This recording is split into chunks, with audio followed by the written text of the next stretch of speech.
बिस्मिल्लाहिर्रहमानिर्रहीम। एक ज़माने में एक खूबसूरत मुल्क में एक बादशाह हुक्मरानी करता था जिसका नाम बादशाह ज़ीन अल आबदीन था।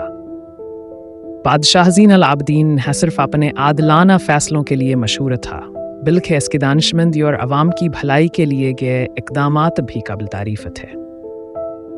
एक दिन बादशाह ने महसूस किया कि रियासत में लोगों की फ़लाह व बहबूद के मामलात में कुछ कमी है। इसे खबर मिली कि कई देहातों में किसानों को पानी की शदीद कमी का सामना है और उनके खेत खुश्क हो चुके हैं। बादशाह ने फ़ौरन एक इजलास तलब किया और मसले का हल निकालने के तदाबीर पर गौर करने लगा। इजलास में वज़ीर और मशीर मुख्तलिफ तजावीज़ पेश करने लगे, लेकिन कोई भी तजवीज़ मुकम्मल तौर पर काबिल अमल नज़र नहीं आती थी। बादशाह ने खुद मैदान में जाने का फ़ैसला किया। इसने एक दिन अपने वज़ीरों और सिपाहियों के साथ देहात का दौरा किया और किसानों की हालत ज़ार को करीब से देखा। किसानों ने बादशाह को बताया कहानी के खेतों में पानी की शदीद कमी है और वो सभी अपने फसलों के मुस्तकबिल के बारे में फ़िक्रमंद हैं। बादशाह ने इनकी बातों को गौर से सुना और एक ज़हीन मंसूबा तैयार किया। उसने रियासत के हर इलाके में जदीद आबी वसाइल फराहम करने के लिए एक मंसूबा बनाया, जिसमें नहर बनाने, बारिश के पानी को महफूज करने के लिए तालाब तामीर करने और मौजूदा आबी वसाइल को बेहतर करने की तदाबीर शामिल थीं। बादशाह ने मंसूबे पर फौरी अमल शुरू किया और काम तेज़ी से मुकम्मल हुआ। जब मंसूबा मुकम्मल हुआ तो किसानों के खेत सब्ज़ व शादाब हो गए और उनकी ज़िंदगियों में खुशहाली वापस आ गई। अब किसान खुशहाल थे और मुल्क में ज़राअत की हालत बेहतरी की तरफ गामज़न हुई।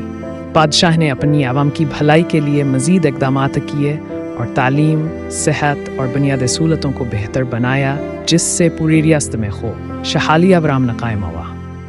सवालात: बादशाह ज़ीन अल आबदीन ने रियासत में किसानों की मुश्किलात को हल करने के लिए क्या इक़दामात उठाए? जवाब: बादशाह ज़ीन अल आबदीन ने देहात का दौरा किया, किसानों की हालत ज़ार सुनी और जदीद आबी वसाइल फराहम करने के लिए एक मंसूबा बनाया, जिसमें नहर बनाने, बारिश के पानी को महफूज करने के लिए तालाब तामीर करने और आबी वसाइल को बेहतर करने की तदाबीर शामिल थीं। बादशाह के मंसूबे के अमली नफाज के बाद किसानों की ज़िंदगी में क्या तब्दीली आई? जवाब: बादशाह के मंसूबे के अमली नफाज के बाद किसानों के खेत सब्ज़ व शादाब हो गए, उनकी फसलों की हालत बेहतर हो गई और उनकी ज़िंदगियों में खुशहाली वापस आ गई। बादशाह ज़ीन अल आबदीन के अवामी फ़लाह व बहबूद के इक़दामात के मजमूई नताइज क्या थे? जवाब: बादशाह ज़ीन अल आबदीन के अवामी फ़लाह व बहबूद के इक़दामात के नतीजे में रियासत में ज़राअत की हालत बेहतरी की तरफ गामज़न हुई।